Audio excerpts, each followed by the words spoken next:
I am the most qualified. Secondly, when I say I am the most qualified, I'm talking about my credentials as a legislator. I think my records speak that I have the most resolutions passed, most number of ordinances passed, and committee reports reported. And number two, I am also the most prepared, being in the council for the past 6 years. And I think also my being a lawyer is an advantage. As we all know, the role of the Sangguniang Panglungsod, or the mandate of the City Council, is to make laws, pagpanday ang balaod. And I'm, of course, who will do a better role than a lawyer himself, who is very attuned to the laws and who has studied the laws. Well, I have 3 quick reasons why. Number 1, because I'm with the movement for transformative politics. Ang among tuyo ana na mausab na to ni atong politika kay hugaw na gyud kayo atong politika. So suwaya namo nga mudaog ta tungod kay angayan tang mudaog bisag wala tay kwarta, bisag dili ta mangilad, bisag dili ta manghulga. Ning akong agenda nga gi-carry, this is the people's agenda. Dugay namin nag-consult ug unsa may angayan nga buhaton sa gobyerno. And then number 3, ang ato gyud ana ibalik nato nga ang tinuod sa demokrasya nga ang lungsod maoy hari. Muni matuman og mapananglitan ma vice mayor kung masugdan nato nga mag-step ba ni ba sa paglimpyo sa atong politika nga ang tinuoray nga hari ang lungsod dili ang mga politiko.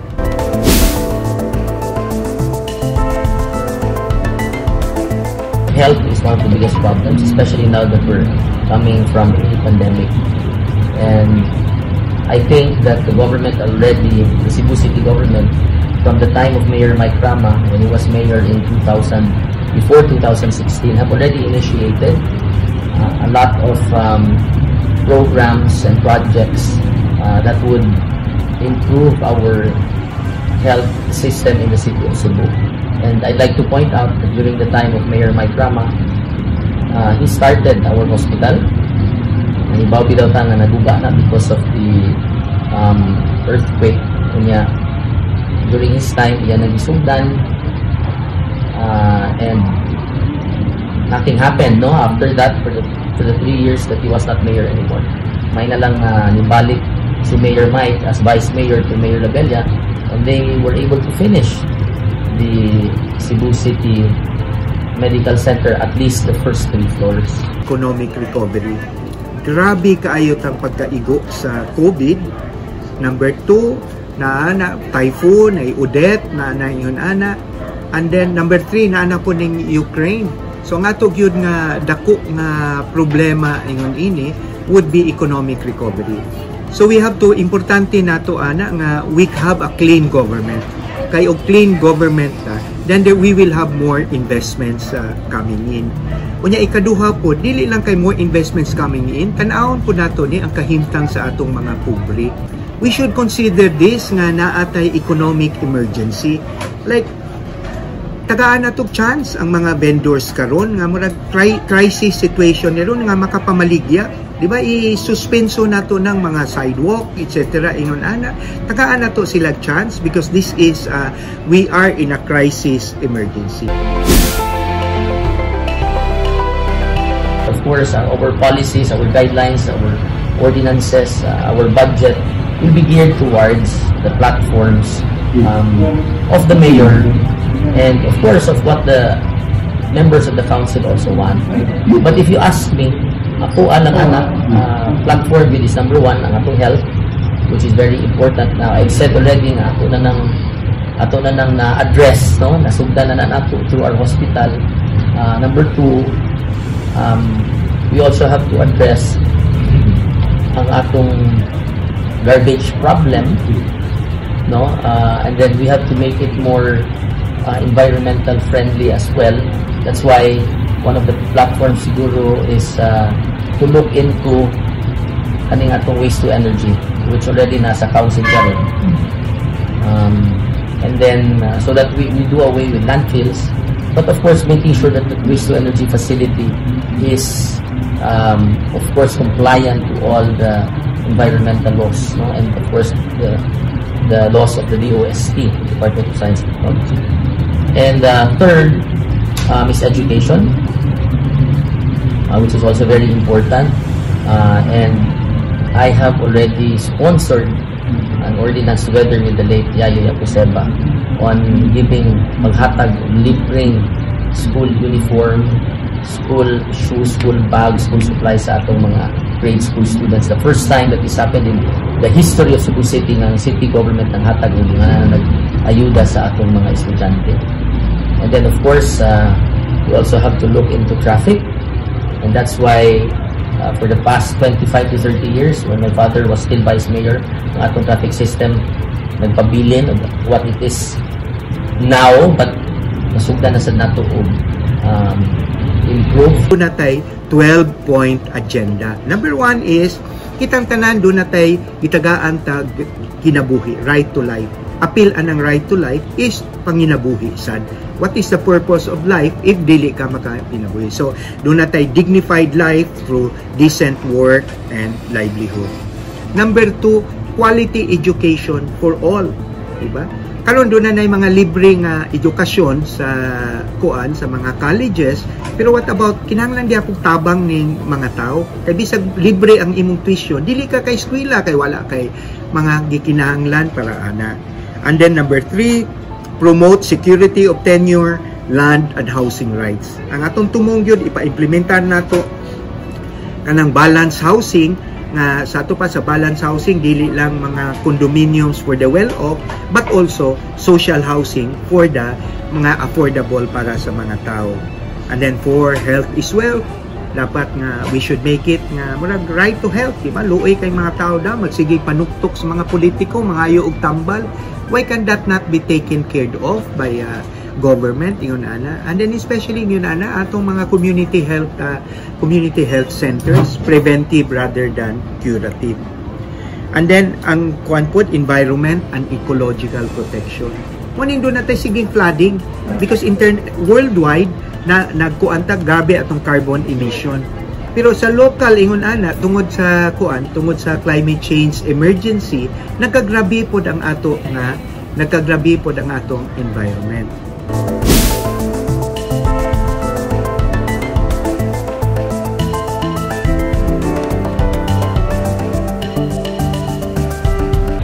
I think we can finish all of them because ang sa health, it's just a matter of allocating resources to the finishing of the hospital, and I think that is a major development if Cebu City can have its own hospital.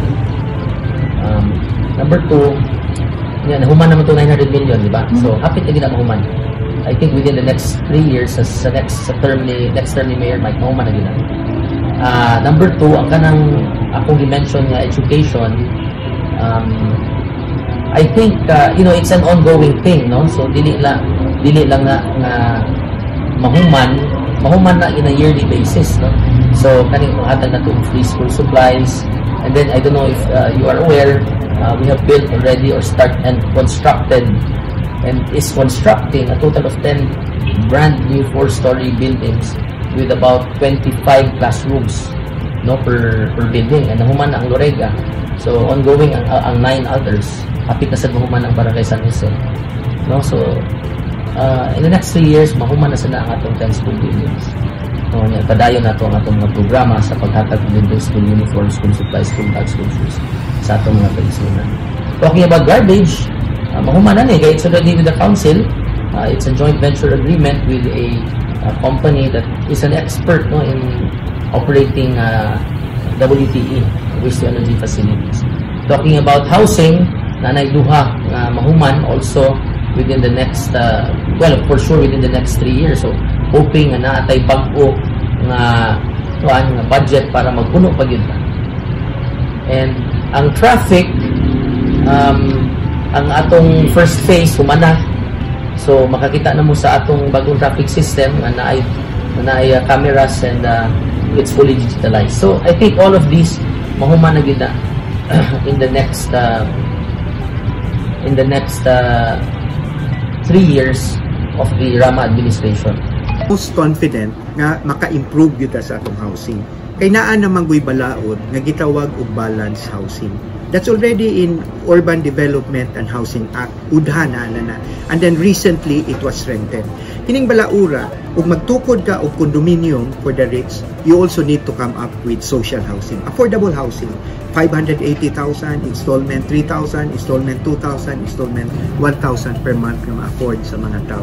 That's already a law, but that is not being implemented. So sa Cebu, daghan kay mga kondominium nga nagtubo, dili ta kakita og social housing, which is very unfair. Doon ay mga kuan, ang mga kwartahan, makaangkon sila tagutlo, tagupat ka kondominium nga units, di ba? Ug wala kay kwarta, ang imong problema ana ron, usa ka balay tagutlo, tagupat ka pamilya. That is an imbalance that should be corrected. And I am very confident nga ug ato ning pugson ang mga developers to implement the law. I'm not advocating nga dunay bag-ong balaod. I'm just advocating let's implement the law and we can certainly improve that. I am not confident about sa utilities whether we can make it affordable and accessible. Kay dako kay tag problema inilo mga utilities nato gipangangko nas mga kapitalista, wala sila makontinto sa electric, di ba? Private na ning atong electric, mahal, kinamahalan na ta sa kuan electric. Unya karon ang carbon, wala na tay carbon, ilan nang gi-privatize, ilan nang himuon og mall. So unsaon na to pagpamubuan ang presyo. Number 3 karon sa tubig, doon na pud sila plano i-privatize na pud. So this is where I am but we should try, di ba? It's better to try and fail than not to try at all. So suwaya na to ni kuyog tas mga tao, suwaya na to pagpamubo. But whether I will succeed or not, di ba? Lisod kayo ning una-unaon.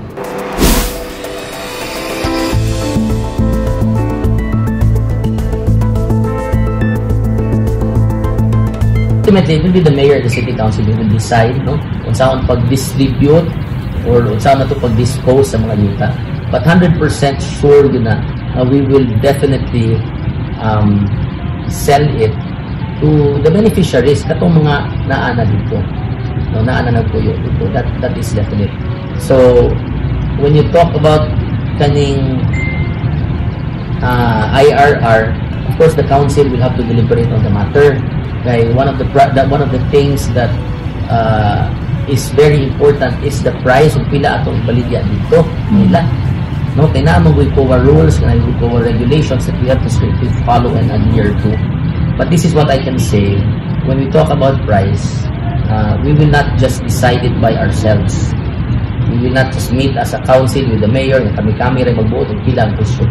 We will of course go down to the beneficiaries in the 11 barangays of the city of Cebu, Barrio Luz, Lacog, Kamputhaw, Kalunasan, no, Busay, etc. We have to go down, we have to talk to them, kinahanglan na agad tayo consultation with them. Kay taganahan nga makahatag ang presyo nga medyo dili sa affordable, no? So we will discuss the price with them, we will discuss also the terms of payment with them. And then once we have come up with the price, then that's the time we will make our IRR, or we can even come up with a new ordinance on how to dispose or distribute the 93-1 properties. Cons, ikaw yun ang ini-lead sa consultations down to the ground. That's so far, unsa imuhang nadunggan from the beneficiaries themselves that they expect? Well, first of all, they're very receptive, and magpasalamat ko nila kay naminaw din sila. Unsa na ang proseso, unsa yung mga issues and concerns involved, no? And well, naghuwat ra gyud sad sila nato, no, because dili mo lalim nga magtug ka og usa ka gabi, wa ka kibaw nga umadam lang na pa ba kay balay wala. Kay gikuha na sa gobyerno, gikuha na sa rightful nga tagiya or i-sheriff na ka. So it's not an easy predicament for somebody living in a house knowing will he still have that house tomorrow. So we always have that in our minds, and we really have to help these 93-1 beneficiaries for them to let them own their land. That's why it's very important for them to choose the right leaders that will lead them to the next 3 years. Okay, it will spell a difference between them owning the land or not, no? And it will spell the difference between them having a future for themselves and for their children or not. Why do I say for the future? Lahi mo ginagna kay imong kaugaling mong balay, ikaw ginagpuyo sa imong balay, because you can focus on other things. You can focus on your children, you can focus on their how to bring them up, to let them study, kaysa mag-focus na kapilmi sa imong balay, naapa ba ni wala uma, no? So once you can focus on that, you can concentrate on that, then you can uplift the lives not only of your kids but also of you. So that is the main direction of this administration. How about the issue on multi-generational ng kaming pagdawat-dawat sa loteng pagpuyo dira ng area? Muna na, Ron, because we have to decide again, no, this will be in the IRR. Number one provision should be who are the beneficiaries of this of these properties, the 93,000 properties. Ang katubang original owner based sa province nga lista or katong actual occupant. Mura winay kalalisa na to karon. Ang original owner ba or ang actual occupant? No, so that is where we have to come in. We have to do consultations down to the ground. We have to ask the division for the welfare of the urban poor, and we also have to decide as a council and also the mayor. Kaning number one question, who are the beneficiaries? The number two question is pila ang issue once we have identified the beneficiaries. So this is something that we really have to hurdle, and this is what we are going to solve in the next few years. Kita'y maglingkod as vice mayor, and si Mayor Mike maglingkod as mayor, o si Governor Gwen maglingkod as governor.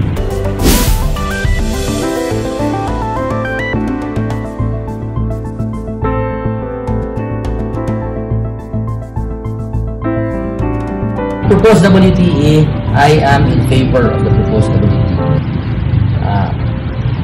For as long as it will adhere, it will follow all laws of the environment, all environmental laws, and all technology laws, no? So, from the DOST. Once those two are set and met, then I am all for the WTE. Para na po magsigita og landfill, that is number one, it may be less costly initially, but in the end it will cost more to the environment. So that's why I'm in favor of new technology through a WTE, so that we can dispose of our garbage in the most expeditious manner and the most environmental friendly manner. Power plant. Wa pa man nabot sa council ang power plant, wa pa mo kita sa proposal, but to a certain extent, I believe that if, like what we have now, no, we have the private entity that's doing the power generation, the power distribution, and it is not the government. I believe that if they can do a better role in that, no, in distribution and in generation, we leave it to them.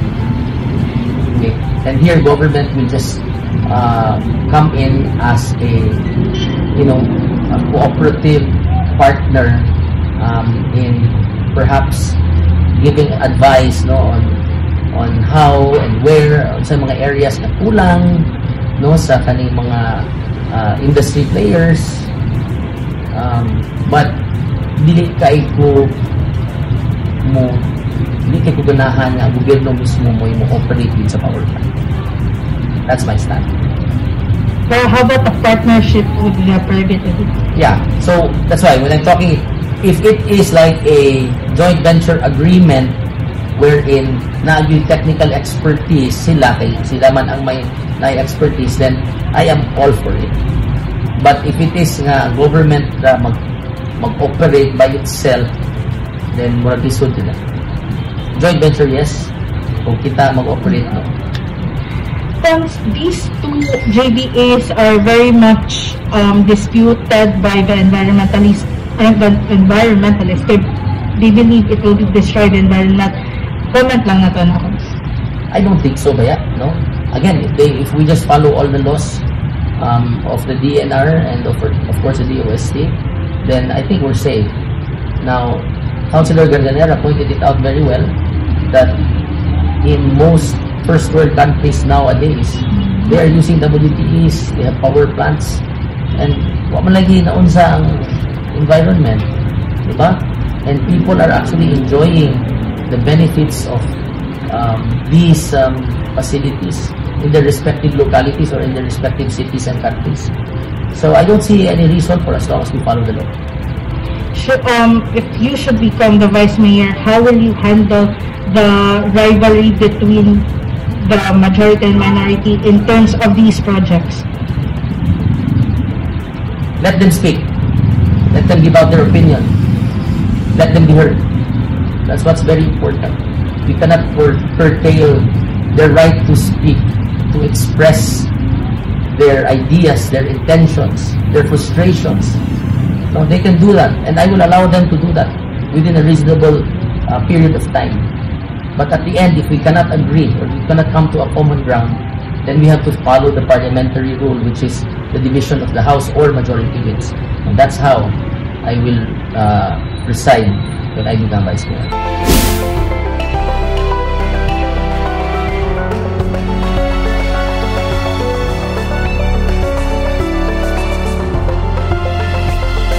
Unang nindot kay ni nga pangutana, and I think this is a crucial question because I'm running as independent. Pero numero uno, atong tubag ana, kanang tulo or upat na sila kabuk mayoralty candidates nga leading, they're all my friends. Diba? Amigo may ana ni Margot, amigo may ana ni Mike, amigo may ana ni Dave, amigo may ana ni Chris. So they're my friends. Yun ana. So kay bawo na sila nga wala ko sa kanang hidden agenda. They know my agenda. But ako lang i-point po ini nga I'm not accountable to them. I am accountable to the people who elected me. And there might be possibilities nga mag-clash na, di ba? But we will make it sa friendly. Even now, I am very happy nga sa bisag sa atong mga kontra, sa atong mga, di ba, kana sila makita mi inamigo, wala tay problema. But they also know that I am answerable to the people. So if I'm asked to describe, how will you do it? Mugamit ana katong termino nga gigamit ni sa simbahan. We should have critical collaboration. Collaborate, but let us be critical. What is good for the people, what is good for everybody, what is decent and what is good as good, ingon ana, then we should do. But ug do na tay kinahanglan nga makasupak ta, there's a conflict of interest and so on, so we should do that. So ana ang ato ana, I remain very friendly with everybody, but everybody also knows that I am a principled man. I will stick to the principle and I am willing to fight anybody nga ingon ana. But let us try to do it for the good of Cebu. Let us all be united and ingon ana. Sir Pim, which among the mayoral candidates can you most likely work best? I can work best with all of the three or all of the four nga ako nga gipang mention. That's no problem. But ako, I am supporting Margot because I think that Margot is the most competent. But that's my personal judgment, diba? I will support Margot even if they are not supporting me. BOPK is not supporting me. They have their own candidate. Ingon ana. Daghang kay nangutana nganong wala man kadad-an ni sa BOPK nga loyal man kay ka sa BOPK katong city administrator ka dunay problema sa Mayor Osmeña, ang first word man dayon, where is Bimbo, pero ako I don't mind nga wala ko nila dad-an. They have their reason. Pero ako wala ko mahibos ana kay ako muna in my own personal judgment, the most qualified is Margot, so I will support Margot. But I will be very happy if the Cebuano people think otherwise and elect Mike, and Mike and I can work together. If they elect Dave, Dave and I can work together. And if they elect Chris, I can also work with Chris. What if kontrahan ka sa ma-elect na mayor, Sir Pim? Well, I have no problem. We should be ready with that. Unya, unsa may akong saligan, aba ko'y mga konsihal nga gisaligan. Well, most of the councilors, if not all of the councilor candidates now, are also my friends. And I believe, mga sato pa, ug sakto lang ni akong baruganan, we can work it out. But we should, I mean, I know life is, especially in political life, there are compromises which has to be done. And Well, you know, if there were conflicts before, I mediated sa several conflicts, and I'm confident nga we can continue to mediate. But ang kina-importantihan gyud I want people to stand up. I want people to participate. I want people to voice. Kay ug dunay mga ingon ini then muni ang akong gisaligan. Muni mangutana ang mga tao ug pananglitan ma-vice mayor ka, mahimo ba ninimo? Ang akong tubag ako musuway jud og himo pero makahimo ba ko dili di ko kahibaw, pero ang akong ikasaad ninyo, let us work together. Ug mulihok mo ug sakto na inyong lihok, then musuportar ko ninyo. I think that is the most important. And then muglihok pang ta ini, wala nay BOPK, wala nay barog, wala nay bisag unsang partido, kay ang kausa sa katawhan kay nagtingog ang katawhan dili lang sa eleksyon, hasta pud ikahuman sa eleksyon. Yes or no, Sir Pim, will you accept an executive function if the mayor gives it to you? Yes, if it is allowed by law.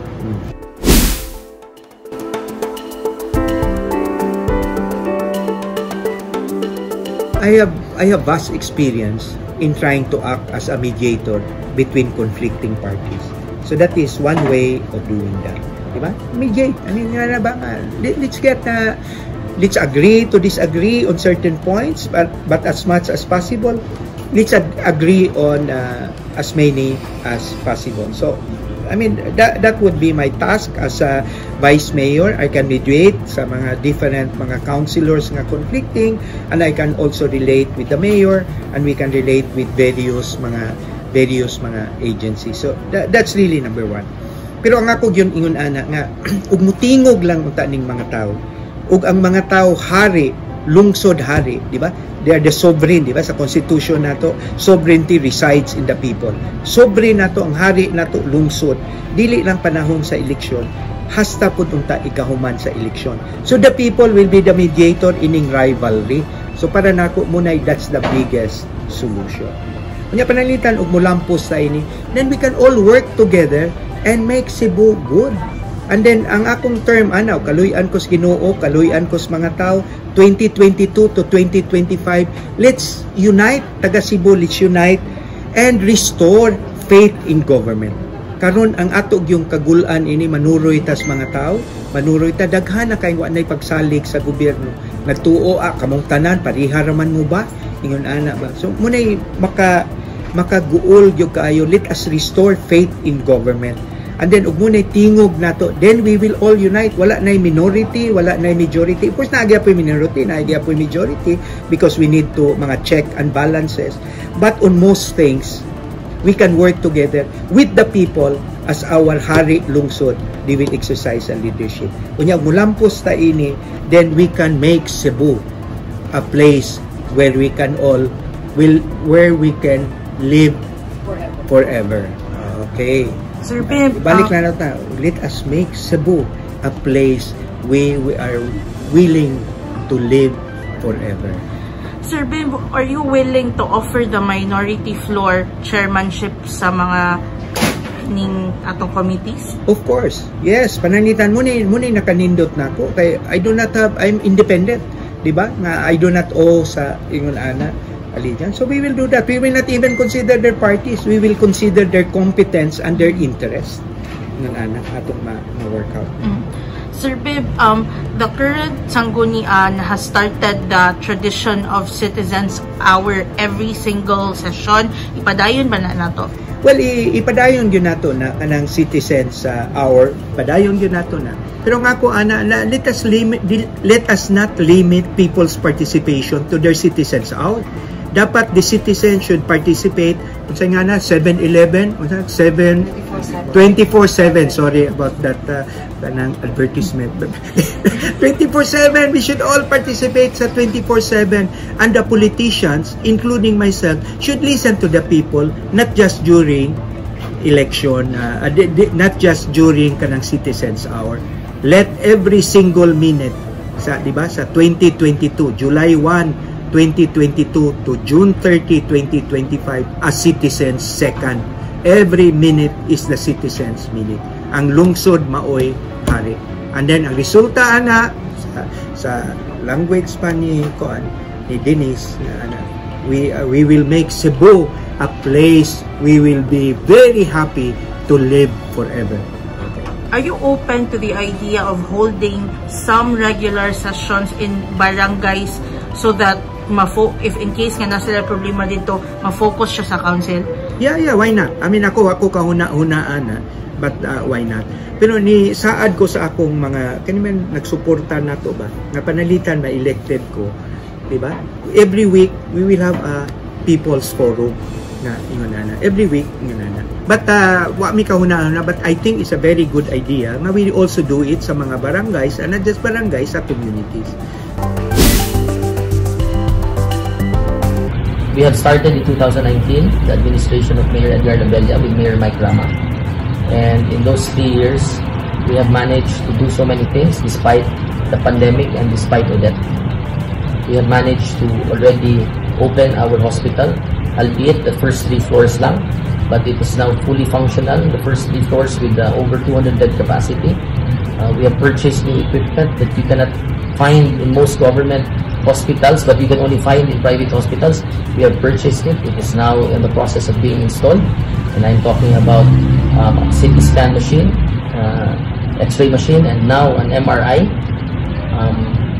In these 3 years also, we have managed to give free school supplies, free school shoes, school bag, uniform to 110,000 students of Cebu City, public school students, all 110,000 of them located in our Cebu City public schools. And we have already constructed and ongoing construction of about 10 school buildings in the 10 different barangays in the city of Cebu. Number 3, in just 3 years again, we have managed to finish already our first phase of the modernization of our traffic light system, and we can see it is already fully digitalized. So we are just awaiting for the second and third stages, which will come very soon. We have already managed to finish one building in Barangay Lorega for our medium rise building, and there is an ongoing construction for a second building. This is to house our informal settlers around the city of Cebu. We have also started the modernization of the carbon market with mega-wide construction. As I've said, for the past how many years, carbon has been the same, and now this administration has started to change the look of the carbon to make it more consumer friendly and more tourist friendly as well. We have done so many things already for the past 3 years, and we are hoping that we get the mandate, fresh mandate from the people of Cebu to finish our programs, to finish our projects that we have initiated. Ug wa ta makuntinto sa atong dagan, sa atong panggobyerno, di ba? Parihata, wala ta makuntinto. Sa akong hunahuna, and I hope you will agree with me, ang gamot inigod nga nganong dili ta makuntinto sa atong gobyerno kay hugaw magud kayo atong politika. So suwaya na to pag-usab, di ba? Ipakita nato nila nga bisag wala kay kwarta, bisag dili ka mangilad, bisag dili ka manghulga, do na kay chance. Basta ang imong kasing-kasing sa katawhan, di ba? We need to improve sa atong panggobyerno. Nagkinahanglan ta mo improve, kitang tanan nagkinahanglan ta ma-improve atong gobyerno, ilabi na sa mga kabos, di ba? Because they need the government the most. Pananglitan og mahimo kong vice mayor. Pasalamat ta Ginoo, pasalamat ta ninyo. Kinsa may nagpili nako? Ang mga tao. Kinsa na may akong boss? Ang mga tao. Unya wala ko'y utang kabubuton. Wala ko'y utang kabubuton sa mga politiko, di na man makaingon ng mga developers, di po makaingon ng mga adunahan, nga doon ako'y utang kabubuton nila. Kaya man ko mga inila kwarta, kaya man ako palita ang mga tao. So ang akong utang kabubuton, naa sa mga tao. Sila'y akong boss, di ba? Makaduol na sila nako, pwede na silang makapamuyboy nako. Mingon, oy bimbo, nipili minimo, bisagwa minimo palita, bisag wa minimo ilara, di ba? Buhata ang imong buluhaton.